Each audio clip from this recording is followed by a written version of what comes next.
Jake Williams was used to long, lonely hours in his auto repair shop, but today felt different. The usual hum of the engine lifts, the clatter of tools, and the whir of the air compressor were interrupted by the soft sound of tires rolling across the gravel outside. He wiped his hands on his worn apron, glanced up, and saw a red sedan limping into his parking lot. The engine sputtered, and the car came to a jerking stop. A woman stepped out, her heels clicking on the concrete as she approached. She looked flustered, her professional attire slightly disheveled, a look of frustration written on her face. "My car's dead," she called out, waving a hand toward the hood. "I don't know what's wrong with it. It's been acting up all week." She looked around at the empty shop, her shoulders slumping in resignation. Jake set down the wrench he had been working with, his eyes scanning the car. The engine was barely turning over, a sure sign that the alternator had given out. He could fix it, but it would take about an hour. "Don't worry, I'll take a look," he said, offering a reassuring smile. "I'm just finishing up with a few things here, but I can get to it soon." She nodded, clearly relieved. "Thank you so much. I didn't know who else to call. I've been trying to get this thing fixed for days." Jake motioned toward the workbench. "While I take care of it, why don't you grab a seat? I'll be done before you know it." The woman hesitated before shrugging off her jacket and taking a seat. "I'm Sarah, by the way. I'm a lawyer. I've been juggling way too many things at once." "Jake," he replied, wiping his hands on a rag. "I'm just a mechanic. Been at it for years." They exchanged small talk as Jake got to work, and she told him more about her demanding job and the pressure she was under. The repairs took a little longer than expected, but by the time Jake finished, Sarah looked much more relaxed. "All right, that should do it," Jake said, wiping his hands on his apron. "You're good to go." Sarah smiled in gratitude, her tension easing even more. "Thanks, Jake. I don't know what I would have done without you." "No problem," he shrugged. "I just did what I could. But hey, if you're still hungry, I'd love to grab a sandwich with you sometime." It was a small offer, but it felt good to offer something back. She grinned.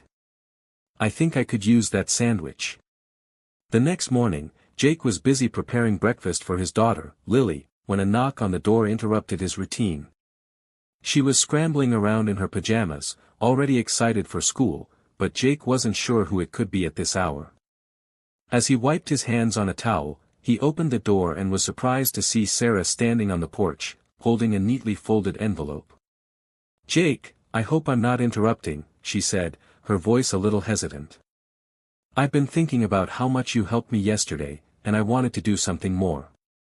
Jake blinked in confusion. "What do you mean?" Without wasting a beat, Sarah handed him the envelope. "Inside, you'll find a check to cover the repairs and a little extra for your time. I know it's not much, but I wanted to make sure you're properly compensated for what you did." Jake stared at the envelope, his hand frozen in mid-air as if he couldn't comprehend what was being offered. He was about to turn it down when Sarah, sensing his hesitation, added, "I know you're just doing your job, but honestly, it felt like more than that. You didn't have to go out of your way, and I want to make sure you know I appreciate it." He could feel the weight of the gesture, and despite himself, he was touched by her kindness. As a single dad, he'd learned to take care of things on his own, never expecting much from anyone. The idea that someone was willing to give back in such a way felt foreign but welcome. He opened the envelope, and sure enough, there was a check for more than the repair cost. The extra amount seemed like more than a mere token of gratitude. "This is too much, Sarah," he said, swallowing his pride. "You didn't have to do this." Sarah smiled, her eyes warm. "I insisted. You were a lifesaver yesterday, and I'm not going to forget that." Jake felt the knot in his throat tighten, and for a moment, he couldn't think of anything to say. He was both grateful and uncomfortable. But before he could respond, Sarah added, "I'll be in touch, Jake. If you ever need anything, don't hesitate to ask." As she walked away, Jake stood in the doorway for a moment longer, the check still in his hand. He knew he couldn't turn it down, but more than that, he couldn't shake the feeling that this was the beginning of something unexpected. A few days later, as Jake was finishing up another repair at the shop, he heard the familiar sound of tires crunching on gravel outside. He glanced up to see Sarah's red sedan pull into the lot again. This time, she didn't look flustered or stressed. Instead, she seemed calm, even a little determined. She stepped out of the car and waved at Jake, who wiped his hands on a rag, wondering what this visit was about. "Hey, Jake," she greeted him with a smile, walking toward him. "I hope I'm not interrupting your day, but I've been thinking about something." Jake raised an eyebrow. "What's going on, Sarah? Everything okay with the car?" She nodded, her smile widening. "The car's fine, actually. But it's not about the car this time. I've been thinking about you, about what you've been doing here all these years. You're clearly good at what you do, and you've got the work ethic to match, but I think you're capable of more." Jake furrowed his brow, unsure of where this conversation was headed. "I'm just a mechanic. I don't know about doing anything more." Sarah leaned in slightly, her voice more serious now.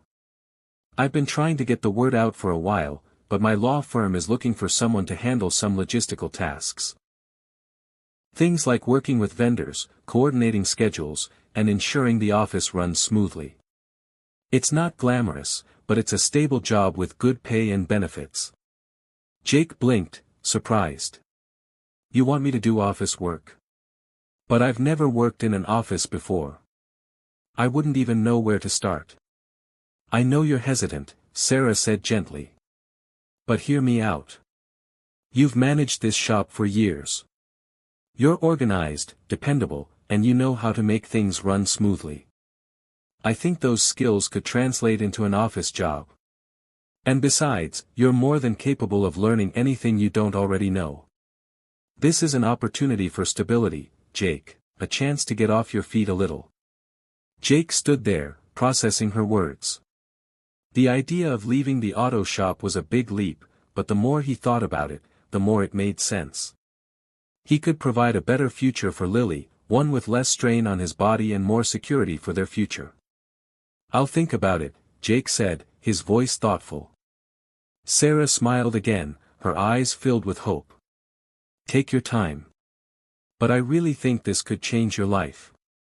As Sarah drove away, Jake stood there for a long moment, the weight of her offer sinking in. This could be the fresh start he'd been waiting for, a chance to give Lily a life that wasn't tethered to the grease and sweat of the auto shop. The days that followed Sarah's offer were filled with uncertainty for Jake. He went about his work at the shop, his mind constantly returning to the decision that loomed ahead. The idea of leaving the auto shop, a place he'd called home for years, seemed impossible. But the more he considered it, the more he realized that a change might be exactly what he needed, not just for himself, but for Lily. She deserved more than the endless cycle of repairs, late nights, and financial struggles. By the end of the week, Jake found himself standing in front of Sarah's law office, his heart pounding in his chest. He hadn't told anyone about the decision, unsure of how to explain it, or even if it was the right thing to do. But today, he had decided he couldn't keep putting it off. Sarah greeted him at the door with a warm smile, as if she had been expecting him. "Jake, I'm glad you came," she said, guiding him inside.